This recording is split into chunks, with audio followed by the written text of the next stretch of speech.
Okay, so we have another operating system on Raspberry Pi, and this time it's Ultramarine, and they don't seem to have a Raspberry Pi 5 version at the moment, so I'm running this on a Raspberry Pi 4 using an SSD because that's the best method of storage really for a Raspberry Pi 4.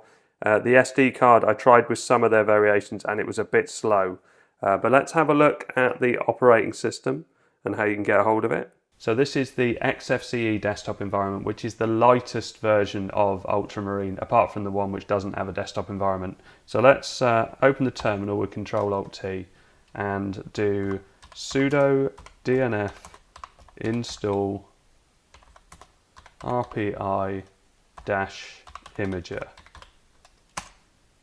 And the reason we use DNF instead of apt is because this is using Fedora, which I'll show in a minute. It does confuse me because I'm so used to using either Ubuntu, Kubuntu, or Raspberry Pi OS, which all use Debian, so it's always apt for installing things.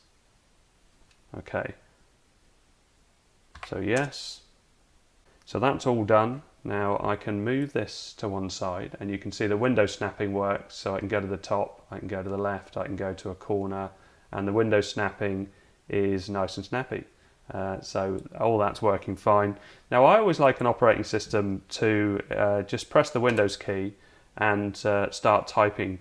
This doesn't offer that. I did look for a way of enabling it, not for a long time, just within the operating system, and I couldn't find a way. I'm sure there is, but if we click on applications and then start typing in Imager, you see that Raspberry Pi Imager comes up, so let's launch that and choose device.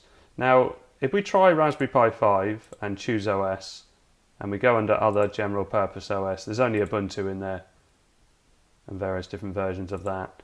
But if we change it to Raspberry Pi 4, choose OS, and go to other general purpose OS, you see there's a few more in there, and Ultramarine Linux is there without an icon, but it's there. And we do have an icon on this page. So we've got Flagship edition, which is what I've got on an SD card. I actually found it pretty slow, but I am used to Raspberry Pi 5, so going to Raspberry Pi 4 with a sort of more advanced desktop environment probably isn't a good thing. I have overclocked, just give it a bit of extra speed, but yeah, from an SD card, not really that usable. Unfortunately, the KDE version didn't work at all, and you'll see, I'll put it up on the screen what it looks like. Basically, you can't get past that screen. It's got some weird graphical glitch on it. I didn't try the GNOME version, but that also isn't known as the lightest. It's the one Ubuntu uses, and I really like it. I went in the end for the XFCE version just to be looking at the sort of snappiest, fastest operating system. And you can see there's also a version with no desktop as well, which is a smaller download, understandably. So I installed this onto the SSD drive using Raspberry Pi Imager, and that's what I'm using here. So let's close that down and let's just go to their website. So we've got Firefox as the web browser.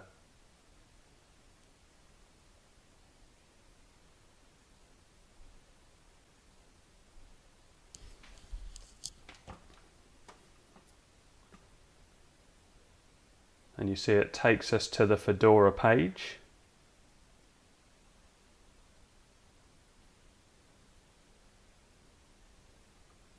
Takes an age to load. So if we go for Ultramarine Linux, and let's go full screen with that. Oh, yeah, I've definitely been getting some display glitches. You can see it's not, I should be able to just drag it up to the top and it works. Let's try it with this. Right, so terminal works fine, but it doesn't seem to like the Firefox browser. It's definitely struggling with that for whatever reason. If I go full screen, I've also, yeah, I mean full screen does that, so I don't know quite why it's working like that, but we'll still have a look anyway. So Ultramarine Linux is an operating system designed for your own personal workstation or battle station, designed to be as easy to use as possible, stays out of your way. Ultramarine keeps up with the latest and greatest software in the open source community while staying stable and secure.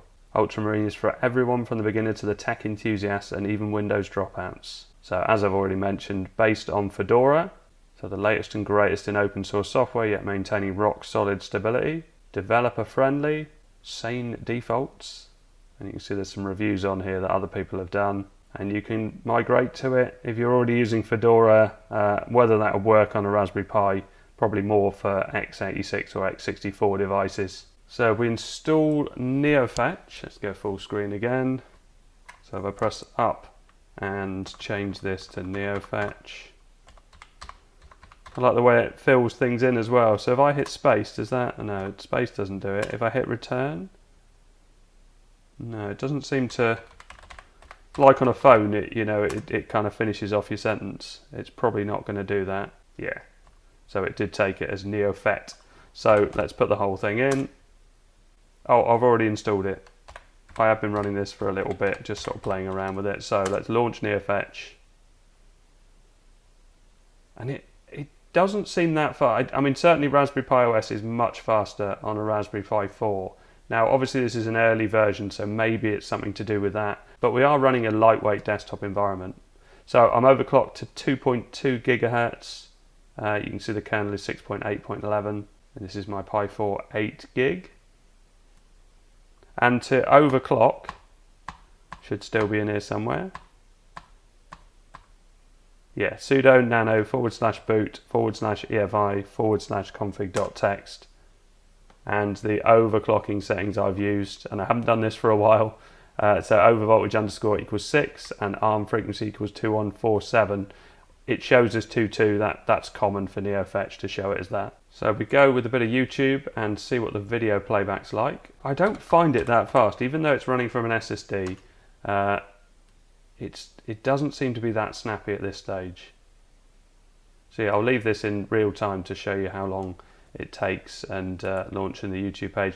Part of it could be that I'm so used to using a Raspberry Pi 5 now, which is even not overclocked, is considerably faster, and especially running from an NVMe drive, which makes a massive difference. But yeah, you can see that it's pretty sluggish.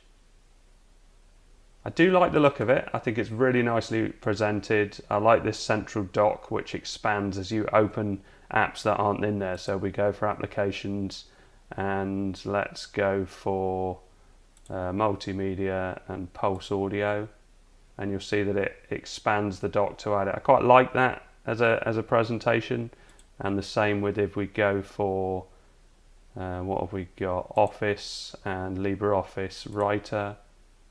So you can see as that launches, it'll add it to the bar. But on a Pi 4, it isn't that snappy. Right, so let's have a look at video playback.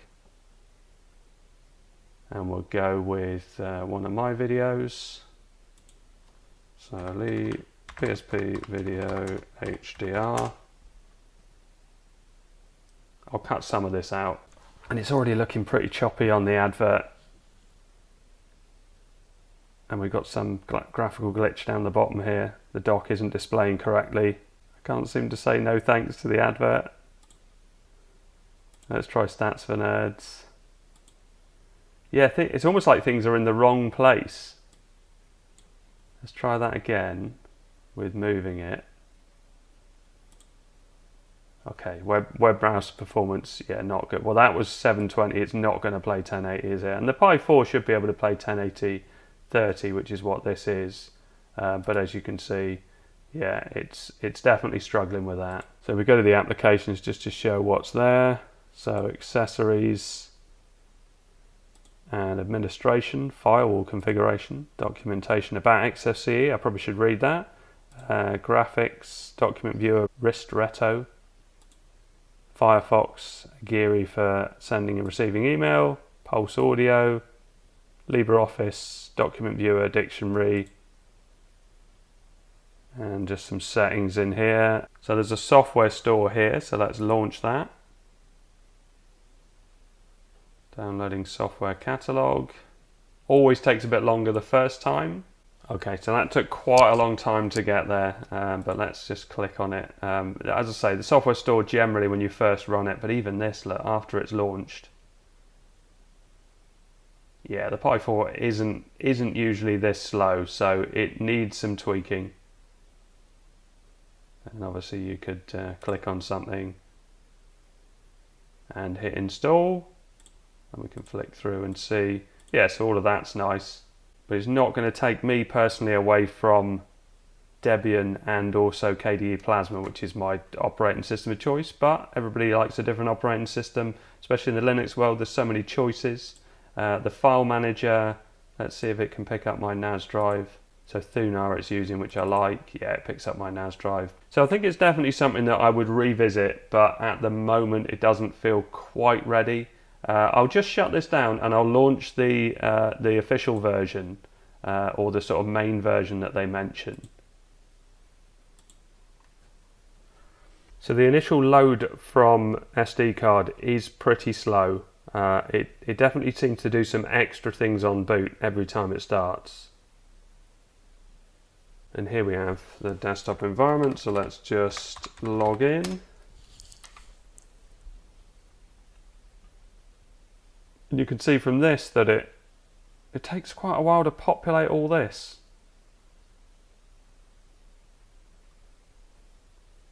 But I do like the look of it, so if I press the Windows key, you know, like the fonts and the look of it and things like that is nice. I don't know if we get the same thing with the browser. So if we do Firefox, you can see I've installed Chrome browser. Pretty sure I was getting some similar graphical glitches. So I'll leave this in real time to show you how long the browser takes to start up. This isn't overclocked. And you can see it's come up on the dock here. But yeah, SD card on, it needs to be a really lightweight operating system to run on a Pi 4 as a desktop environment, and maybe do some tweaks like ZSwap or ZRAM, maybe use the Puffin browser, a bit like I do on the Raspberry Pi Zero 2W. As I say, Raspberry Pi OS actually runs really well on a Raspberry Pi 4 because it's so lightweight, because it's designed to work with all the older Pis. Yeah, so I'm still waiting. If I click on this, I actually don't know what, because before I had it, I'm sure I had it where it did launch. So Internet and Chromium, just thinking about it. As I say, it's a shame because it does look nice. But even then, pressing the Windows key, I don't know if you heard me do it, but it takes its time. Control-Alt-T for the terminal, let's try that. Oh, here we go, Chrome is launching, but yeah, painfully slow. Remember, this is an 8 gig Pi 4, so it's not that it's a slow Pi, but I am definitely tempted to try it on one of my x64 PCs to see what it's like, because I like the look of it. Fedora is nice as well. So the terminal didn't come up, but that's probably because Control-T maybe doesn't work on this. But if I start typing terminal, you can see it comes up. There wasn't about there as well. I think I installed NeoFetch on this. I did. But even this, look, it's slow to come up. So desktop environment, Budgie, 10.9.1. Terminal, known terminal, 1.8 gig, 8 gig Pi 4. So yeah, probably revisit it. And also, like I say, maybe when I get another mini PC to test, I might try it on that. Okay, so I hope all this helps. Thanks very much for watching. Please like and subscribe.